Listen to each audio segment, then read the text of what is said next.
মার্কিন যুক্তরাষ্ট্রের প্রেসিডেন্ট নির্বাচনে দ্বিতীয়বারের জন্য আবারও লড়াইয়ের সুযোগ হারানোর চাপে রয়েছেন বর্তমান প্রেসিডেন্ট জো বাইডেন। প্রথম প্রেসিডেন্সিয়াল ডিবেটে বাইডেন ভালো করতে পারেননি।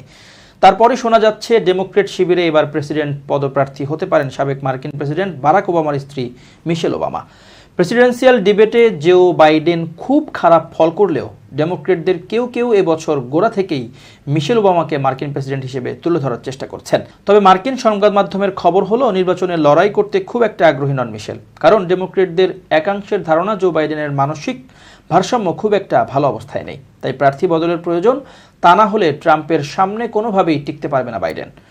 রিপাবলিকান সিনেটর টেড ক্রুজ বলেন, সিএনএনের বিতর্কের পরাজিত হওয়ার পরে ডেমোক্রেটরা বাইডেনকে সরিয়ে দিয়ে মিশেলকে মনোনয়ন দেবে। 9 মাস আগেই আমি বলেছিলাম যে বাইডেনকে শেষ পর্যন্ত হটিয়ে মিশেল ওবামাকে প্রার্থী করবে ওরা। আমার মনে হয় সেটাই হবে।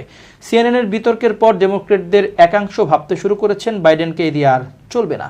দ্য পলিটিক্যালের খবর অনুযায়ী একটা সময় ছিল যখন বাইডেনকে বাদ দিয়ে অন্য কারো কথা ভাবতো না ডেমোক্রেটরা, কিন্তু প্রথম বিতর্কের পর এবার তারা সেটা ভাবা শুরু করেছে।